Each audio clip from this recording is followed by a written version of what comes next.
Sabado na naman nga kaya alam na. Panibagong budol. Ang pinagkaiba nga lang dahil weekend, mas maraming sasamang malalakas. Kaya nag-alarm na ako ng 4 AM. Dahil 5 AM yung meet up sa 7-Eleven Mariners Rawis ulit. Pagdating nga nag-aantay na si Boss Brian. At humigop muna ako ng napakasarap na French vanilla sa 7-Eleven. Maya-maya pa dumating na si Boss Clouds na Malaayon Perez ang datingan. Sa tiwi nga yung napagkasundo ang ruta kaso may nagbabadya na namang sama ng panahon. Nakakatakot ngayon ganitong pagkakataon dahil dito na nagkakaroon ng biglaang pagbabago sa plano. AKA Budol. Dumating na nga si Boss Mark at si Boss Sonny. Kaya nagsimula na kami sumipa papunta sa opposite direction ng sama ng panahon. Habang pumapadyak nag-uusap nga kung saan maganda pumunta. Sa malapit lang daw, sa wala daw masyadong ahon at sa madali lang daw. Pero bakit sa huli narinig ko na lang bigla yung Sorsogon. Oh shit!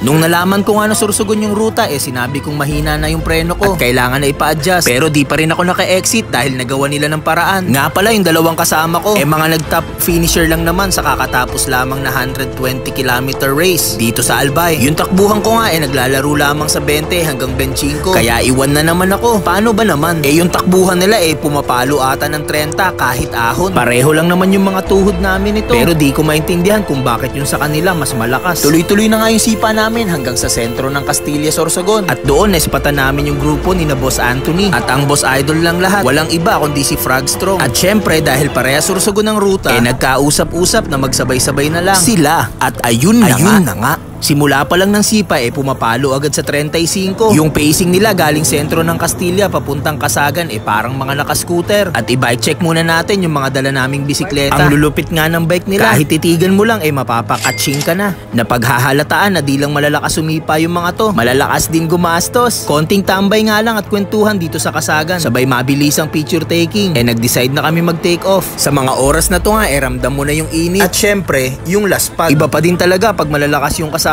mo. Talagang itutulak mo yung sarili mo na sumabay sa kanila kahit alam mong di mo kaya. Kaya ang ending malalaspag ka talaga. Pero magandang bagay yon dahil ma-e-ensayo ka sa kabilang banda. Nadaan nga sa tiyaga at sa papiso-pisong sipa at dumating na kami dito sa may sentro ng Sorsogon at nagregroup kami dito sa papuntang coastal area. Yung mga kasama ko ang fresh pa. Sobrang dami pa ng energy. Mga parang kagigising lang at di pa sumisipa. Pero ako naliligo na sa pawis at parang niluwanan ng sawa. Sumipa na nga kami dito sa may Sorsogon Boulevard at naghanap ng makakainan. Habang pumapadyak nga nakayuko na ako. Halos di na makausap dahil sa sobrang laspag. Wala nang ibang tumatakbo sa isip ko kundi pagkain at tubig. Pero medyo natuwa din ako nung sumagi sa isip ko na isang buwan pa nga lang pala tayo nagpepedal at nakakasabay na tayo sa mga ganitong ruta kahit papano. At sa wakas dumating na nga kami sa kainan. Nakakaramdam din pala ng gutom tong mga kasama ko. Kala ko mga immortal Ang tagal kong inantay yung pagkakataon na to. Yung gawin namin yung bagay na mas magaling ako kaysa sa kanila. Syempre, kumain. Imagine sila isa o dalawang ulam lang yung inorder. Samantalang ako, 3. Diba ang galing? Day baling sa pedal, daog. Ang importante,